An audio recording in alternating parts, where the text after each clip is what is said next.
எல்லாருக்கும் வணக்கங்க.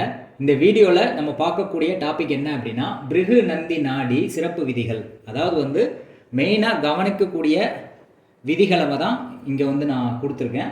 இந்த விதிகள் எல்லாத்தையும் நீங்கள் ஃபாலோ பண்ணீங்க அப்படின்னா நீங்கள் பிருகு நந்தி நாடி ஜோதிடத்தை ஒரு நாள்லேயே கற்றுக்க முடியும். எல்லாத்தையுமே வர மாதிரி நான் எல்லா விதிகளையும் நான் கொடுத்துருக்கேன். இந்த விதிகள், இந்த 11 விதிகள் நான் கொடுத்துருக்கேன். இது தெரிஞ்சது அப்படின்னா நீங்கள் பிருகு நந்தி நாடி முறையில் பலன் சொல்லலாம். இன்னும் 2 விதிகள் இருக்குது, ஆனால் அதை எழுதுறதுக்கு இடம் இல்லாதனால அதை நான் இது வீடியோ முடியும் போது அது என்ன விதிங்கிறதையும் நான் சொல்லிடுறேன். அதாவது பிருகு நந்தி நாடி ஜோதிடத்தில் கவனிக்க வேண்டிய விதிகள் என்னென்ன அப்படின்னு பார்ப்போம். ஃபஸ்ட்டு விதி என்ன அப்படின்னா, ஒரு கிரகம் சேர்க்கை பார்வையின்றி தனித்திருந்தால் நின்ற வீட்டின் பலனை செய்யும். அதாவது ஒரு பிளானட் எந்த கிரகத்தோடையும் தொடர்பு இல்லாமல் இருந்ததுன்னு வச்சுக்கோங்களேன். அது எப்படி? அது இருக்கிற இடத்துல எந்த பிளானட்டும் இருக்கக்கூடாது. அந்த பிளானட் இருக்கிற இடத்துக்கு 5வது இடத்துலையோ 9வது இடத்துலையோ பிளானட் இல்லாமல் இருந்தாலோ, அதுக்கு 2வது இடத்துல பிளானட் இல்லாமல் இருந்தாலோ தனிச்சிருக்கிற மாதிரி நம்ம எடுத்துக்கணும். அந்த தனிச்சிருக்கிற பிளானட் அது எந்த ராசியில் இருக்கோ அந்த ராசியினுடைய பலனை கொடுக்கும். உதாரணத்துக்கு சூரியன் அப்படிங்கிற கிரகத்தை எடுத்துக்கலாம். சூரியன் அப்படிங்கிற கிரகம் மேச ராசியில் இருக்குது அப்படின்னா செவ்வாய் மாதிரி செயல்படும். அதாவது கனெக்ஷன் இல்லாமல் இருக்கும்போது, சூரியனுக்கு 2வது இடத்துல எந்த பிளானட்டும் இல்லை, சூரியனுக்கு 5வதுலேயும் 9வது இடத்துலையும் எந்த பிளானட்டும் இல்லை அப்படிங்கிற பட்சத்தில் சூரியன் தனிச்சிருக்கு அப்படிங்கிற மாதிரி எடுத்துக்கணும். இப்போ சூரியன் மேசராசியில் இருக்குன்னா செவ்வாய் என்ன பலனை கொடுக்குமோ அதுதான் சூரியன் செய்யும். அடுத்து இதே சூரியன் ரிஷபராசியில் இருக்குது அப்படின்னா ரிஷபராசியினுடைய பலன் என்னவோ அதை தான் அதாவது சுக்கிரன் என்ன செய்வாரோ அதை தான் சூரியன் செய்வார். அந்த மாதிரி இதே இது இப்போ புதன் மேசராசியில் இருக்குதுன்னு வச்சுக்கோங்களேன். புதன் செவ்வாயினுடைய தன்மை தான் செய்யும். நம்ம என்ன சொல்லுவோம்? புதன் ஒரு அமைதியான கிரகம்னு சொல்லுவோம். ஆனால் கனெக்ஷன் இருக்கும்போது பலன் மாறுபடும். இப்போ தனிச்சு புதன் இருக்குதுன்னு வச்சுக்கோங்க, மேசராசியில் எந்த கனெக்ஷனும் இல்லாமல் புதன் தனித்து இருக்குது அப்படின்னா புதன் கோபத்தை வெளிப்படுத்துகிற மாதிரி இருக்கும். அதாவது செவ்வாயினுடைய வேலையை புதன் செய்யும். அந்த மாதிரி நீங்கள் எடுத்துக்கோங்க. அதே புதன் ரிஷபராசியில் இருந்துச்சுன்னா சுக்கிரன் என்ன வேலை செய்யுமோ அதை புதன் செய்யும். வெளிப்படுத்தக்கூடிய விதம் புதன் செய்கிற மாதிரி இருக்கும். ஆனால் செய்யக்கூடிய செயல் அந்த ராசி அதிபதி என்ன சொல்கிறாரோ அதை செய்வார். இதை நீங்கள் புரிஞ்சுக்கணும். அதுதான் ஃபர்ஸ்ட் பாயிண்ட். செகண்ட் பாயிண்ட் ஒரு கிரகம் தன்னோடு சேர்ந்த பார்த்த கிரகத்தின் காரக பலனை தரும். இங்கே பார்வை அப்படின்னு சொல்லப்படக்கூடியது பிருகு நந்தி நாடி முறையில் 1, 5, 9 5வது இடத்தையும் 9வது இடத்தையும் தான் நம்ம பார்வையாக எடுத்துக்கணும். எல்லா கிரகத்துக்கும் ஒரே பார்வை தான். ஒரு கிரகம் நின்ற வீட்டிலேருந்து 5வது இடத்துலையும் 9வது இடத்துலையும் இருக்கக்கூடியதான் நம்ம பார்வை அப்படின்னு சொல்லி சொல்கிறோம். அதனால் பார்வைனா நீங்கள் கன்ஃபியூஸ் பண்ணிக்க வேண்டாம். பாரம்பரிய ஜோதிட முறை மாதிரி 5வது இடமும் 9வது இடத்துல என்ன பிளானட் இருக்குதோ அந்த கிரகங்கள் இதை பார்வை பார்க்குது அப்படிங்கமா நம்ம எடுத்துக்கலாம். ஒரே இடத்துல பிளானட் சேர்ந்தது அப்படின்னா அது சேர்க்கை அப்படின்னு எடுத்துக்கலாம். ஃபார் எக்ஸாம்பிள் ஒரு சந்திரன் கடகராசியில் இருக்குதுன்னு வச்சுக்கோங்களேன்.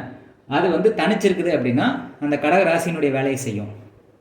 இப்போ உதாரணத்துக்கு சிம்ம ராசியில் சந்திரன் இருக்குது, தனிச்சிருக்குது அப்படின்னா சிம்ம ராசிங்கிறது சூரியனுடைய வீடு. அப்போ சூரியன் என்ன சொல்ல வருதோ அதை தான் சந்திரன் செய்யும். உதாரணத்துக்கு சந்திரன் அப்படிங்கிறது அம்மா, தாயை குறிக்கிறது தான் சந்திரன். இப்போ சந்திரன் சூரியன் வீட்டில் சிம்ம ராசியில் இருந்தது அப்படின்னா அந்த தாய் அப்படிங்கிற கிரகம், சந்திரன் அப்படிங்கிற தாய் கோபக்காரங்களாக இருப்பாங்க. ஏன்னா சூரியன் கோவப்படக்கூடிய நெருப்பு கிரகம். அதனால் தாய் அதிகாரம் பண்ணுறவங்களா இருப்பாங்க, கோவப்படுறவங்களா இருப்பாங்க அப்படிங்கிற நம்ம எடுத்துக்கணும் தனிச்சிருக்கும்போது. அதே வேறு கிரகத்தோடு சேர்ந்து இருக்குதுன்னு வச்சுக்கோங்க. இப்போ சந்திரன் குருவோடு சேர்ந்து இருக்குதுன்னு வச்சுக்கோங்களேன். குரு என்ன செய்யுமோ அந்த பலனை தான் சந்திரன் கொடுக்கும். அதாவது தனியாக இருக்கும்போது அந்த ராசியினுடைய வேலையை சந்திரன் செய்வார். சந்திரன் வேறு பிளானட்டோட கம்பைன்ட் ஆகும்போது அந்த பிளானட் என்ன சொல்லுதோ அதை சந்திரன் செய்வார். இப்போ குரு மாதிரி செயல்படுவார் சந்திரன் குருவோட கம்பைன்ட் ஆனால். இதே இது சந்திரன் இருக்கக்கூடிய ராசி சிம்ம ராசி, அதுக்கு 5வது ராசி தனுசு ராசி, அதில் ஒரு பிளானட் இருக்குன்னா அந்த பிளானட்டையும் நம்ம காம்பினேஷனாக எடுத்துக்கலாம். அதனுடைய காரத்துவ வேலையும் இந்த சந்திரன் செய்வார் அப்படிங்கமா நம்ம எடுத்துக்கலாம். அதை வரும் கடன் வீடியோக்களில் தெளிவாக எக்ஸ்பிளைன் பண்ணும்போது உங்களுக்கு புரியும். இருந்தாலும் என்னென்ன விதிகள் அப்படிங்கிறத நான் சொல்லிட்டு இருக்கேன். இப்போ ஒரு கிரகம் ஆட்சி உச்சம் நட்பு வீட்டில் இருக்குதுன்னு வச்சுக்கோங்களேன். ஃபார் எக்ஸாம்பிள் செவ்வாய் எடுத்துக்கலாம். செவ்வாயினுடைய ஆட்சி வீடு பார்த்தீங்க அப்படின்னா மேசமோ விருச்சிகமோ, நட்பு வீடுன்னு பார்த்தீங்கன்னா தனுசு மீனம் அப்படின்னு எடுத்துக்கலாம். உச்சம் அப்படிங்கிறது மகர ராசியில் உச்சமடைகிறாரு. இந்த இடத்துல ஒரு கிரகம் வலுப்பெற்று இருந்தது அப்படின்னா அது நல்ல பலன்களை கொடுக்கும் அப்படின்னு சொல்லப்படுது. இதுவே ஒரு கிரகம் நீசம் பெற்று இருக்கு, பகை பெற்று இருக்கு, பகை வீட்டில் இருக்குது, சூரியனோட அஸ்தங்கமாக இருக்குது அப்படின்னா அது நல்ல பலனை கொடுக்காது, கெடு பலன் தான் கொடுக்கும் அப்படின்னு சொல்லப்படுது. இதில் ஒரே ஒரு மாற்றம் என்ன அப்படின்னா, நீசம் பெற்ற கிரகம் கெடு பலன் கொடுக்காது, பலன் கொஞ்சம் கம்மியாக கொடுக்கும் நீசம் பெற்ற கிரகம். உதாரணத்துக்கு குரு வந்து மகர ராசியில் நீசம் அப்படின்னா கோடி கோடியாக கொடுக்குறத கொஞ்சம் கொஞ்சமாக கொடுக்கும். அதாவது ஒருத்தர் 10 கோடி சம்பாதிக்கிறாரு அப்படின்னா நீசம் பெற்ற குரு வந்து ஒரு 10 லட்சம் தரும். அப்போ பலனில் குறையுமே தவிர கெடு பலனை வந்து செய்யாது நீசம் பெற்ற கிரகம். பகை பெற்ற கிரகமும் அஸ்தங்கப்பட்ட கிரகமும் வந்து கெடு பலனை செய்யும் அப்படின்னு சொல்லப்படுது. அடுத்து கிரகம் நின்ற வீட்டுக்கு 2-12 நட்பு கிரகம் இருந்தால் அது நல்ல பலன். இப்போ உதாரணத்துக்கு குரு வந்து மேச ராசியில் இருக்காரு, மீன ராசியிலையும் ரிஷப ராசியிலையும் பார்த்தீங்கன்னா அதனுடைய நட்பு கிரகங்கள் இருந்ததுன்னு வச்சுக்கோங்களேன். இப்போ உதாரணத்துக்கு குரு மேச ராசியில் இருக்குது, மீன ராசியில் வந்து செவ்வாய் இருக்குது, ரிஷப ராசியில் வந்து சூரியன் இருக்குதுன்னா முன்னாடியும் நட்பு கிரகம் பின்னாடியும் நட்பு கிரகம். அந்த மாதிரி குருவுக்கு முன்னாடி பின்னாடி நட்பு கிரகங்கள் இருக்கும்போது குரு வந்து நல்ல பலன் தான் கொடுப்பாரு அப்படின்னு சொல்லப்படுது. அதை தான் டிக் போட்டிருக்கேன். அதே வந்து குருவுக்கு முன்னும் பின்னும் வந்து பகை கிரகங்கள் இருக்குதுன்னு வச்சுக்கோங்க. இப்போ குருவுக்கு முன்னாடி வந்து வேற ஒரு பகை கிரகம் இருக்குது, பின்னாடி இப்போ உதாரணத்துக்கு குருவுக்கு முன்னாடி புதன் இருக்குது, குருவுக்கு பின்னாடி பார்த்தீங்கன்னா வேற ஒரு பகை கிரகம் இருக்குதுன்னு வச்சுக்கோங்களேன். அப்போ வந்து 2 சைடும் பகை கிரகங்கள் இருக்கிறதுனால அந்த குரு வந்து நல்ல பலனை கொடுக்க மாட்டார் அப்படிங்கிறத நான் இன்ட்டு போட்டிருக்கேன். இதுதான் நான் சொல்ல வரக்கூடிய விஷயம். அடுத்து ஒரு உச்சம் பெற்ற கிரகம் வக்ரமாச்சுன்னு வச்சுக்கோங்களேன். இப்போ உதாரணத்துக்கு குரு உச்சம் அடையுது. குரு எங்கே உச்சம் அடைவார்? கடகராசியில் உச்சம் அடைவார் குரு. அப்போ குரு உச்சம் அடைஞ்சு வக்ரமாயிட்டார்னா அவர் நீசமாயிட்டாருன்னு அர்த்தம். நீச பலனை தான் கொடுப்பார், பெரிய லெவலில் பலன் கொடுக்க மாட்டார்னு எடுத்துக்கலாம். அதே மாதிரி ஒரு நீசம் பெற்ற கிரகம் செவ்வாய் வந்து நீசம் ஆயிருக்குதுன்னு வச்சுக்கோங்க. கடகராசியில் நீசம் பெற்று அது வக்ரம், இது வந்து நீசம் பெற்று உச்சம் கிடையாது, நீசம் பெற்ற கிரகம் வந்து வக்ரமாச்சுன்னு வச்சுக்கோங்களேன். ஒரு நிமிஷம்.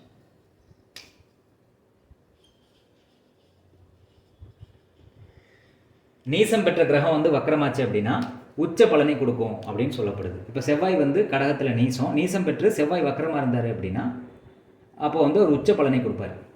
இதே உச்ச கிரகம் வக்ரமாச்சுன்னா உதாரணத்துக்கு குரு வந்து கடகத்தில் உச்சம், அது வக்ரமாச்சுன்னா நீச பலனை கொடுப்பாரு அப்படிங்கிற மாதிரி நம்ம சொல்லப்படுது. அடுத்து நீச கிரகத்துக்கு 1, 5, 9 வேற கிரகம் இருந்ததுன்னா அது நீச பங்கம் ஏற்படும் அப்படின்னு சொல்லப்படுது. ஒரு கிரகம் நீசமாயிருச்சு, இப்போ உதாரணத்துக்கு வந்து சூரியன் வந்து நீசமாயிருச்சுன்னு வச்சுக்கோங்க. சூரியன் வந்து துலாம் ராசியில் நீசமாயிருக்குது. அப்போ துலாம் ராசிக்கு 5வது ராசிலையும் துலாம் ராசிக்கு 9வது ராசிலையும் வந்து வேற ஒரு கிரகம் இருந்ததுன்னா அந்த சூரியன் வந்து நீச பங்கம் அடையுது அப்படிங்கிற மாதிரி நம்ம எடுத்துக்கலாம். ஒரு கிரகம் வந்து அஸ்தங்கம் அடையுதுன்னு வச்சுக்கோங்களேன். சூரியனுக்கும் சந்திரனுக்கும் அஸ்தங்கம் கிடையாது, ராகுவுக்கும் கேதுக்கும் அஸ்தங்கம் கிடையாது. அதை தாண்டி மீதி இருக்கக்கூடிய பிளானட்ஸ் வந்து சூரியனுக்கு நெருங்கி இருக்கும்போது அஸ்தங்கம் அடையுது. அந்த கிரகம் அஸ்தங்கம் அடையும் போது பலன் கொடுக்காது. இப்போ சுக்கிரன் அஸ்தங்கம் அடையுதுன்னா சுக்கிரன் சம்மந்தப்பட்ட காரத்துவத்தில் வந்து பலன் இருக்காது அப்படிங்கிற மாதிரி சொல்லப்படுது. அதே சுக்கிரன் வந்து அஸ்தங்கமாகி பரிவர்த்தனை ஆயிடுச்சுன்னு வச்சுக்கோங்களேன், நல்ல பலன் கொடுக்கும் அப்படின்னு சொல்லப்படுது. இப்போ ஒரு கிரகம் வந்து பரிவர்த்தனை ஆயிருக்கு அப்படின்னா நல்ல பலன் கொடுக்கும் அப்படின்னு சொல்லப்படுது. ஆனால் ஒரு கிரகம் உச்சம் பெற்று பரிவர்த்தனை ஆயிடுச்சுன்னு வச்சுக்கோங்களேன், அது பலன் வந்து மாறும் அப்படின்னு சொல்கிறாங்க. உச்ச பலனை கொடுக்காது, அது பரிவர்த்தனை ஆனதுக்கப்புறம் அதனுடைய பலன் வந்து சேஞ்ச் ஆகும்னு சொல்கிறாங்க. கெடு பலன் கொடுக்கும்னு சொல்லலை. ஒரு உச்சம் பெற்ற கிரகம் பரிவர்த்தனை ஆச்சுன்னா அதனுடைய பலன் வந்து மாறும், முன்ன பின்ன வந்து நல்லது கெட்டது கொஞ்சம் ஏற்ற இறக்கமாக இருக்கும். ஆனால் கெடு பலனை கொடுக்கும்னு சொல்லலை, பலன் மாறும் தான் சொல்லியிருக்கு. அடுத்து கிரகத்துக்கு 2 சுபர் வக்ரம். இப்போ உதாரணத்துக்கு வந்து எப்படி எடுத்துக்கலாம் அப்படின்னா புதன் வந்து ஒரு இடத்துல இருக்குது, புதனுக்கு 2வது இடத்துல வந்து சுக்கிரன் இருக்குதுன்னு வச்சுக்கோங்களேன். புதன் வந்து ரிஷபராசியில் இருக்குது. ஒரு உதாரணத்துக்கு சொல்கிறேன், புதன் வந்து ரிஷபராசியில் இருக்குது, சுக்கிரன் வந்து மிதுன ராசியில் வக்கரமாக இருக்குது. அப்போ சுக்கிரன் வந்து பின்னோக்கி வரும், சுக்கிரன் வக்கரமாக இருக்கிறதுனால பின்னோக்கி புதனை வந்து தொடும். அப்போ 2 அதாவது புதனுக்கு 2வது இடத்துல ஒரு சுக்கிரன் வந்து வக்கரமாக இருக்கும்போது நற்பலனை கொடுக்கும். அதுவே வந்து புதனுக்கு 2வது இடத்துல வேற ஒரு பாவின்னு சொல்லக்கூடிய செவ்வாய் இருக்குதுன்னு வச்சுக்கோங்களேன். புதனுக்கு 2வது இடத்துல செவ்வாய் வக்கரமாக இருக்குது அப்படின்னா அது வந்து கெடு பலனை கொடுக்கும் அப்படின்னு சொல்லப்படுது. அடுத்து வக்கர கிரகம் தொடுவது நட்பு என்றால் நல்லது, பகை என்றால் கெடுது. ஒரு வக்கரம் பெற்ற கிரகம் வந்து எப்பயுமே பின்னோக்கி தான் வந்து ட்ராவல் பண்ணும். அப்போ பின்னோக்கி தொடக்கூடிய கிரகம் வந்து இந்த கிரகத்துக்கு நட்பு கிரகமாக இருந்ததுன்னா நல்லது பண்ணும், இந்த கிரகத்துக்கு பகை கிரகமாக இருந்தால் கெடுதல் பண்ணும். ஒரு உதாரணத்துக்கு பார்த்தீங்க அப்படின்னா சுக்கிரன் வந்து வக்கரமாயிருக்குதுன்னு வச்சுக்கோங்களேன். சுக்கிரன் வக்கரமாகி புதனை தொட்டுச்சு அப்படின்னா நல்லது, சுக்கிரன் வக்கரமாகி செவ்வாயை தொட்டு அதாவது வந்து சனி இல்லை குருவை தொட்டுச்சுன்னா கெடுதல்.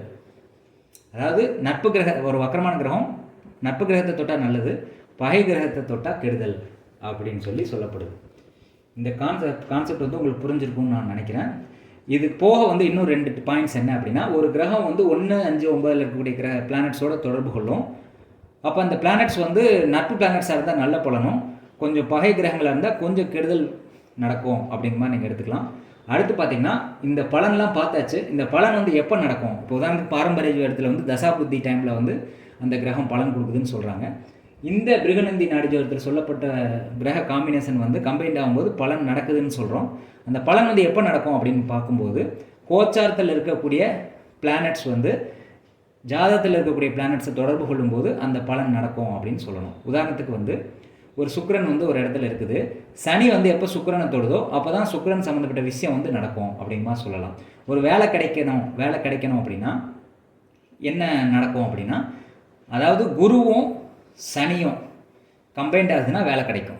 ஃபார் எக்ஸாம்பிள் வந்து உங்கள் ஜாதகத்தில் குரு மகர ராசியில் இருக்குதுன்னு வச்சுக்கோங்களேன், கோச்சாரத்தில் சனி வந்து மகர ராசிக்கு குரு இருக்கக்கூடிய அதே டிகிரிக்கு வரும்போது உங்களுக்கு அந்த வேலை கிடைக்கும் அப்படின்னு சொல்லலாம். அப்போ சனியும் குருவும் எந்த பிளானட்ஸோடு தொடர்பு கொள்ளுதோ, ரெண்டு பிளானட்ஸும் ஒரே டைமில் வேறு பிளானட்ஸ் தொடர்பு கொள்ளும்போது கோச்சார ரீதியாக அந்த சம்பவம் வந்து நடக்கும் அப்படின்னு சொல்லப்படுது. அப்போ கோச்சாரத்தில் ஒரு பிளானட்ஸை வந்து ஒரு வருட கிரகங்கள் அப்படின்னு சொல்லக்கூடிய 4 பிளானட்ஸ் தான். குரு, சனி, ராகு, கேது. இந்த 4 பிளானட்ஸ் வந்து ஜாதகத்தில் இருக்கக்கூடிய ஒவ்வொரு பிளானட்டோட கனெக்ட் ஆகும்போது பலன்கள் வந்து நடக்கும், நடக்காது, கெடு பலன்கள் நடக்கும், நற்பலன்கள் நடக்கும் அப்படின்னு சொல்லி அந்த ஈவெண்ட் ஃபிக்ஸிங், அந்த எந்த டைமில் நடக்கும் அப்படிங்கிறது கோச்சாரத்தில் இருக்கக்கூடிய அந்த கிரகத்தை வச்சு தான் நம்ம முடிவு பண்ணணும். மற்றபடி என்ன நடக்கும் அப்படிங்கிறத வந்து இந்த ஜாதகத்தில் இருக்கக்கூடிய கிரக காம்பினேஷன் மூலிமா அடுத்தடுத்து என்ன நடக்கும் அப்படிங்கிறத நம்ம தெரிஞ்சுக்கலாம். அடுத்து இந்த காம்பினேஷன் வந்து எப்படி பண்ணும்போது என்ன மாதிரி பலன் கொடுக்குதுங்கிறது எக்ஸாம்பிளோட அடுத்தடுத்த வீடியோஸில் வந்து பார்ப்போம். இப்போதைக்கு வந்து பிருகநந்தி நாடியினுடைய சிறப்பு விதிகள் பற்றி உங்களுக்கு ஓரளவுக்கு புரிதல் கிடைச்சிருக்கும் அப்படின்னு நான் நம்புகிறேன். உங்களுக்கு ஜாதகம் பார்க்கணும் விருப்பம் இருந்துச்சு அப்படின்னா வாட்ஸ்அப் நம்பரை வந்து டிஸ்கிரிப்ஷனில் கொடுத்துருக்கேன். வாட்ஸ்அப் மூலிமா தொடர்பு கொண்டு அப்பாயின்மெண்ட் ஃபிக்ஸ் பண்ணிட்டு ஜாதகம் பார்க்கலாம். நன்றி, வணக்கம்.